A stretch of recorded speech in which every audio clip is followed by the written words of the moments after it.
Hello and welcome to Middle East Matters. I'm Hala Mohyuddin. Coming up in this week's show, the fight for Fallujah continues. We meet some of the families who've managed to escape the city.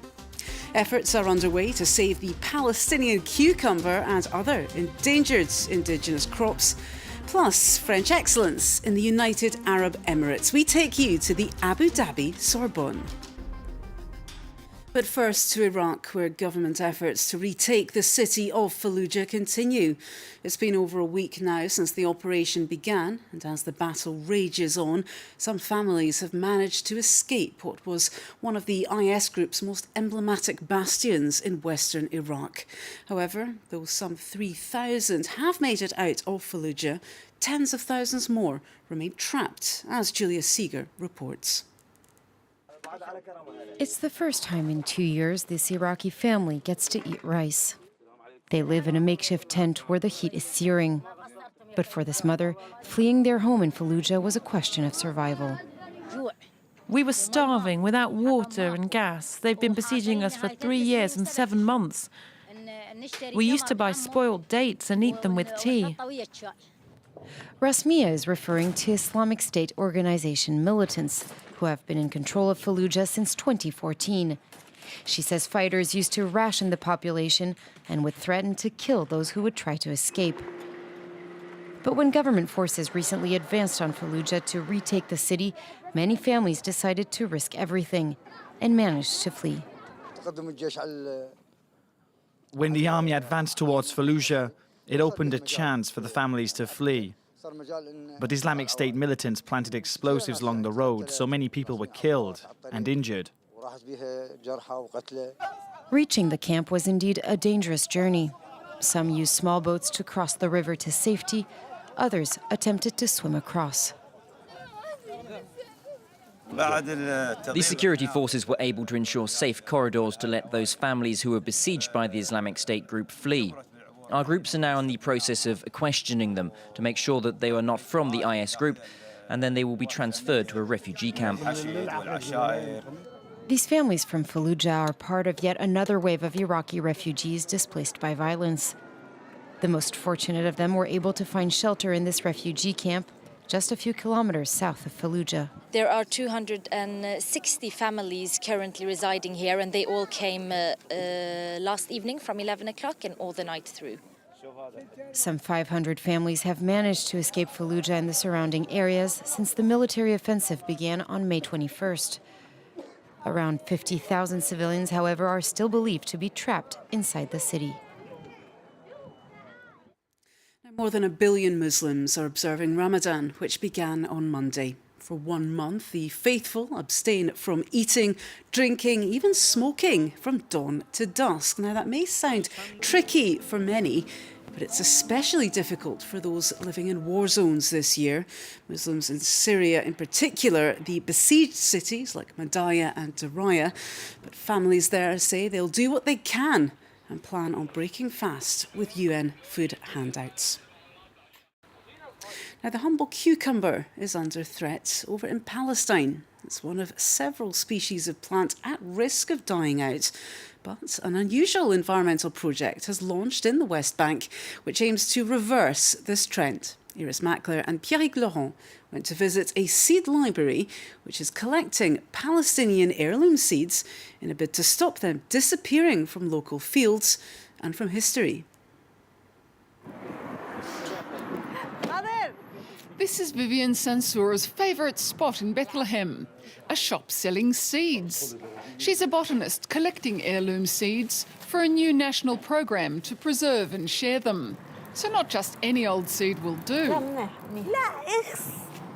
They can't be genetically modified.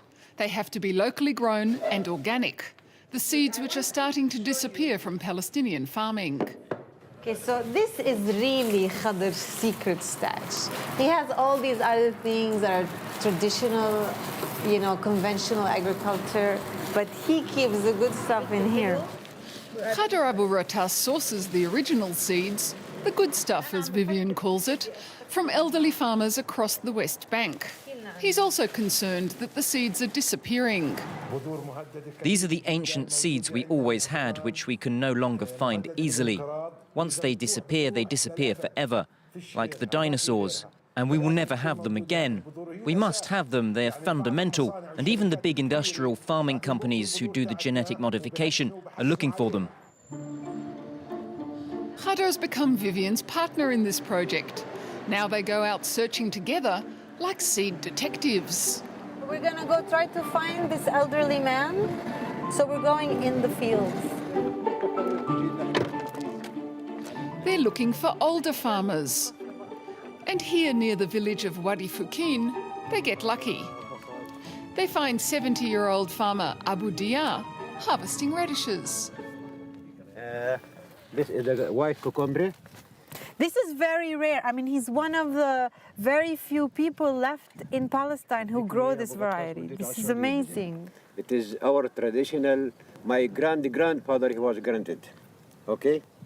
We have also the green squash and something else like spinach.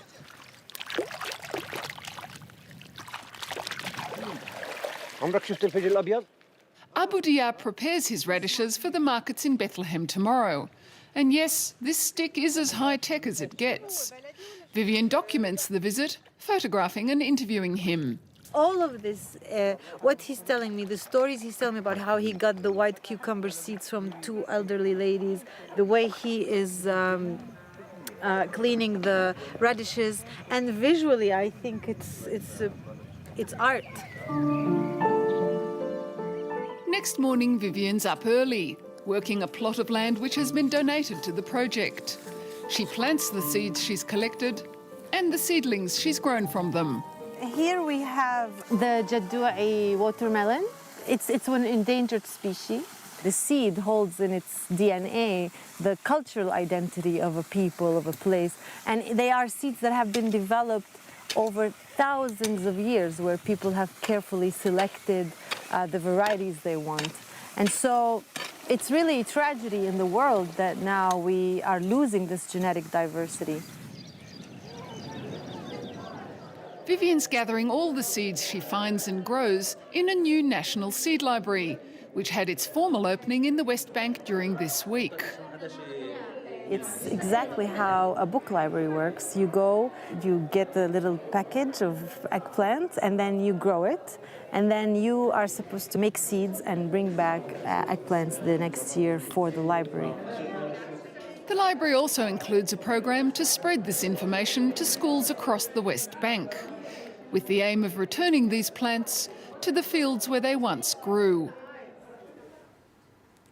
Now, the Sorbonne is synonymous with French excellence, and universities in the Middle East are keen to be part of this. In fact, the Sorbonne has even launched over in Abu Dhabi and has been thriving in the UAE since 2006, offering the same qualifications that students here in Paris receive. Lauren Berstecher takes a look. It's Dubai's more discreet and richer neighbor. Instead of eccentric real estate projects, the city of Abu Dhabi has been investing in higher education. The French Sorbonne opened its own branch here in 2006. Its luxury campus hosts a variety of sports fields, tennis courts, and climbing walls. An $800 million university entirely paid for by the United Arab Emirates, and where all the classes are in French. On a la population qui est représentée, d'accord, la croissance de la population qui est représentée, et le PIB per capita par tête. Around 800 students are enrolled here, and they come from all over the world. Palestine, Lebanon, the United Arab Emirates, Belarus. Tuition costs between 10 and 30,000 euros a year. A lot more expensive than the Paris Sorbonne, but also closer to home. My mother told me there is a Sorbonne University in Abu Dhabi, and it's an opportunity for me to learn the language and study there. And you didn't want to go to the Paris Sorbonne? No, I didn't want to be far from my country and family. This professor says the university has managed to incorporate French culture and values. I think it's interesting to participate in this project, to defend the French teaching model and the French language, of course, since all the classes are in French. At lunchtime, students can socialize in a cafeteria that resembles a Silicon Valley startup. And except for the dorms, the whole university is mixed. With the Sorbonne, HEC or INSEAD, French higher education has found its niche in the Arab Gulf. It's now hoping for a place in the sun next to some of the world's most prestigious schools. And we'll finish up with a glimpse into the future over in Dubai, where the Emirate has unveiled what they say is the world's first 3D printed building. Well, this compact office was printed out in layers of metal, plastic and concrete over just 17 days. Well, the Jetsons-esque building costs some $140,000. Project managers say it's just like baking a cake and applying whipped cream. Perhaps a bit more complex than that, but we'll leave you with these images. That's all from the Middle East Matters team this week. We'll see you at the same time in a week's time.